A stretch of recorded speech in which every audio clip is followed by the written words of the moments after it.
Ready হয়ে গেছি, এখন বেরোবো। আর আজকে যাচ্ছি তো বাপের বাড়ি।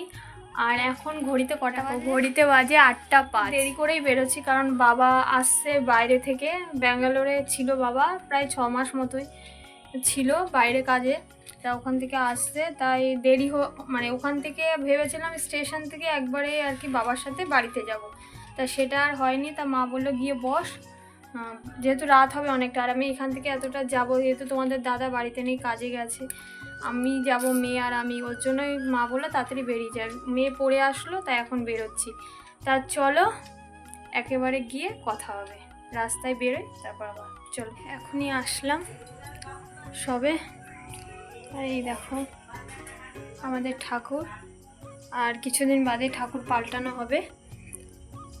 এই ঠাকুর, আমাদের ঠাকুর নতুন ঠাকুর আনবে। তোমরা তো জানোই যে কিছুদিন ধরে আমি ভিডিও দিতে পারছি না। এই ভিডিওগুলো অনেক আগেই দেওয়ার কথা ছিল। তা যাই হোক, কিছু কারণে তো জানোই আমার শরীরটা ভালো ছিল না, যার কারণে দিতে পারিনি। তা চলো 2-3 দিন, এটা হচ্ছে 9 তারিখের ভিডিও, 9, 10, 11 এই 3 দিনের ভিডিও। এই একটা ভিডিওতেই আমি করার চেষ্টা করেছি, কারণ অনেকটাই দেরি হয়ে গেছে, ওর জন্য আমি একটা ভিডিওতেই দেওয়ার চেষ্টা করেছি। তা এদিকে দেখো বাবা এসেছিল, তারপরে আর কি ভিডিওটা আর কন্টিনিউ করতে পারিনি। তারটা হচ্ছে পরের দিন সকালে। তা গুড মর্নিং বন্ধুরা, কেমন আছো? আশা করছি তোমরা সুস্থ আছো এবং ভালো আছো। তোমাদের আশীর্বাদ ও ভালোবাসা আমি এবং আমার পরিবারের প্রতিটা মানুষ ভালো আছে। তা বন্ধুরা, আজকেও নিয়ে চলে এসেছি নতুন একটা ভিডিও। আর শরীরটা খুবই খারাপ, কারণ পেটটা খুব ব্যথা করছে, ওর জন্য বসে আছি। আর এদিকে পিঠে কাজ করছে, দেখা যাচ্ছে না অন্ধকারে। আর একটা জিনিস তোমাদেরকে দেখাই, আমাদের কালকে যে অনুষ্ঠান, সে কিছু জিনিস চলে এসছে, সেগুলো তোমাদের সাথে। অনুষ্ঠানের সব চেয়ার টেবিল সব কিছু চলে এসছে কালকের অনুষ্ঠানে। আর এদিকে মা কাজ করছে, আর এদিকে পৃথিবীও কাজ করছে। এটা ভালো না মানে বসে আছে, পেটটা ব্যথা করছে। রাত্রে একটু শুতেও পারিনি, ঘুমাতে পারিনি, কেন কে জানে, গরমের জন্য বোধহয় হচ্ছে এরকম। এই যে নুন চিনির জল নিয়ে বসেছি, খাচ্ছি। আর তা যাই হোক বন্ধুরা, চলো তোমরা ভিডিওটা দেখতে থাকো। এই শরীর খারাপ হয়েছে যে ডাক্তারের কাছে আসতে বাধ্য হলাম, তার জন্য ডাক্তারের কাছে চলে এসেছি। এসে এই যে ওষুধ আর ওআরএস দিল, এটা নিয়ে আর কি বাড়ি যাচ্ছি। তিরপল টাঙানো হয়ে গেছে দেখো, আর এইখানে একটা তিরপল লাগিয়েছে, এইখানটা আর কি খাওয়া দাওয়া হবে, তাই এই জায়গাটা তিরপল। তা বৃষ্টি হচ্ছে, দেখো ওয়েদারটা কীরকম, হাওয়া দিচ্ছে খুব। দেখো এত হাওয়া দিচ্ছে, প্রচণ্ড হাওয়া। বৃষ্টি একটু হয়ে গেল, এই দেখো হাওয়া দিচ্ছে, কি ভালো হাওয়া দিচ্ছে। তা চলো তোমরা ভিডিওটা দেখতে থাকো। ওষুধ খেয়েছি, ডাক্তার দেখিয়ে এসে এখনও মোটামুটি ঠিক লাগছে, এখন জানি না কি হবে। চলো, যাই হোক ডাক্তার দেখিয়ে এসে স্নান টান কমপ্লিট করে এদিকে দেখো খেতে কিন্তু বসে পড়েছি।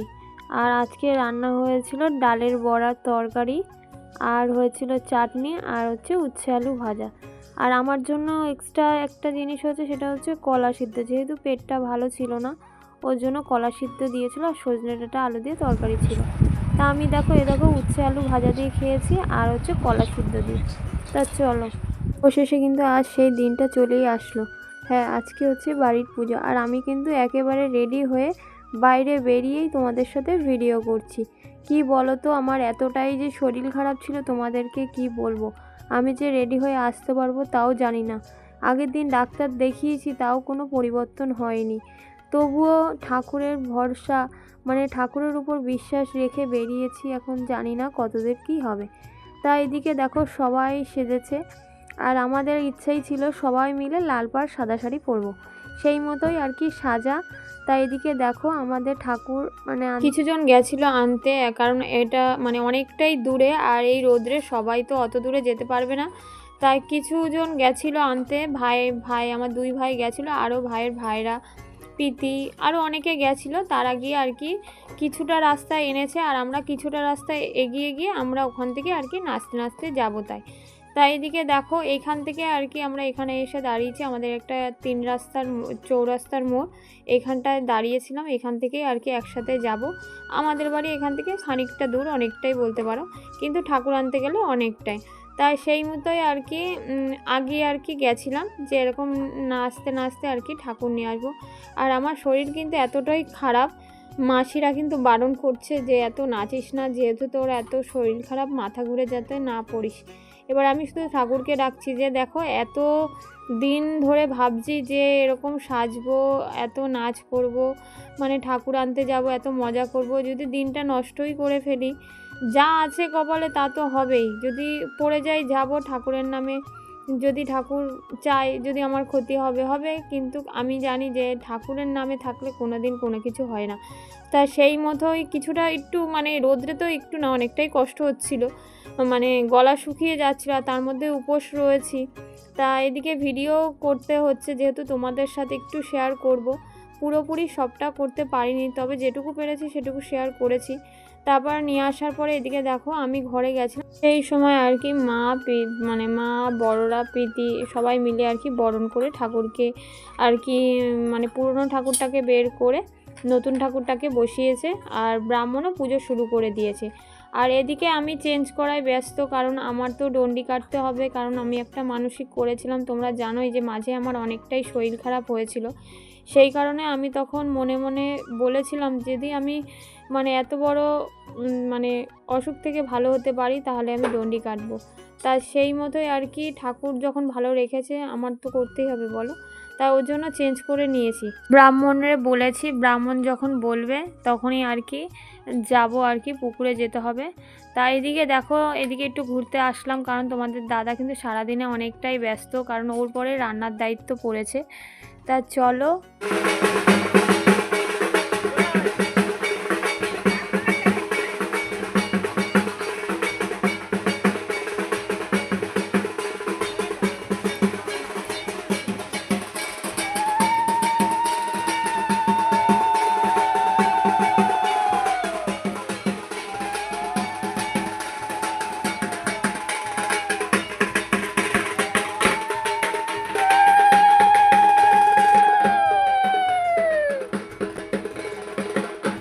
তোমরা তো দেখতেই পাচ্ছ যে ডন্ডি কাটছি, কারণ ওই দিক থেকে এসে মানে পাশেই পুকুর, সেখান থেকে আর কি ডন্ডি কাটতে কাটতে যাচ্ছি।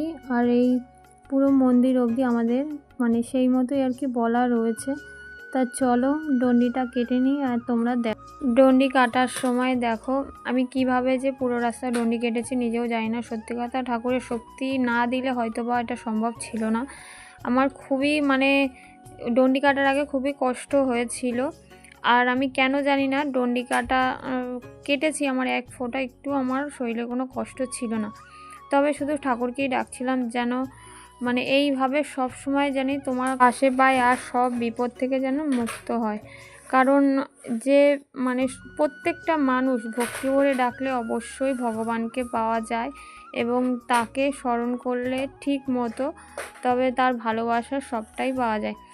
আমি ভগবানে বিশ্বাস রাখি এবং বিশ্বাস করি। ডন্ডি কাটা হয়ে যাওয়ার পর ব্রাহ্মণ অঞ্জলি দিতে বলল, কারণ আমি অঞ্জলিটা আগে দিয়ে বললো তুমি অঞ্জলিটা আগে দিয়ে নাও, দিয়ে তারপর চেঞ্জ করে আসো, তারপরে আর কি পুজোটা দিয়ে নাও, তারপরে তুমি চেঞ্জ করে এসে তারপরে আর কি অঞ্জলিটা দেব। আর এদিকে বাবা ব্রাহ্মণ আর ওইদিকে মা পিতি সবাই ওদিকে রয়েছে, আমাকে বললো আগে তোমরা পুজোটা দিয়ে নাও।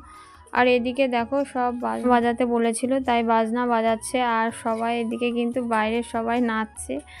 আর যেহেতু আমি ডন্ডি কেটে উঠেছি ওর জন্য হঠাৎ করে কেন জানি না গা হাত পাটা আস্তে আস্তে ব্যথা হচ্ছে, ওর জন্য আমি আর বাইরে ওদের সাথে যাইনি।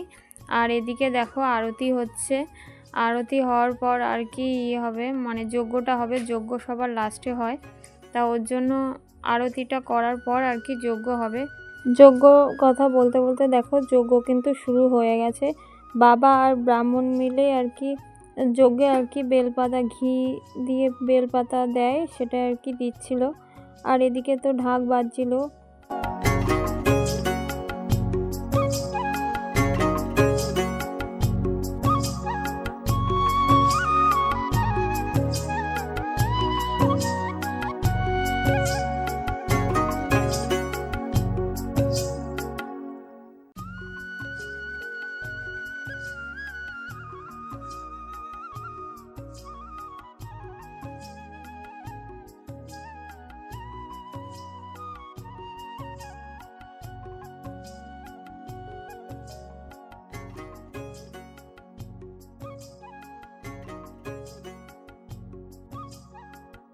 যাই হোক বন্ধুরা, যাই হোক তোমরা ভিডিওটা দেখছো, আশা করছি ভালো লাগবে। যদি ভিডিওটা ভালো লাগে অবশ্যই আমার চ্যানেলটাকে সাবস্ক্রাইব করে লাইক কমেন্ট শেয়ার করতে ভুলবে না। আর অনেক অনেক ভালোবাসা দেবে যাতে আরও এগিয়ে যেতে পারি। আর পরের দিন মানে যেদিন পুজো ছিল সেদিন আর খাওয়া দাওয়া সেইভাবে হয়নি, তাই পরের দিন সকালবেলায় দেখো খেতে বসেছি সবাই মিলে। যাই হোক আজকের ভিডিওটা এই অবধি, আর দেখা হবে নতুন একটা ভিডিও। সেই অবধি তোমরা সুস্থ থেকো, ভালো থাকো। দেখা হবে নতুন একটা ভিডিওর সাথে। চলো টাটা।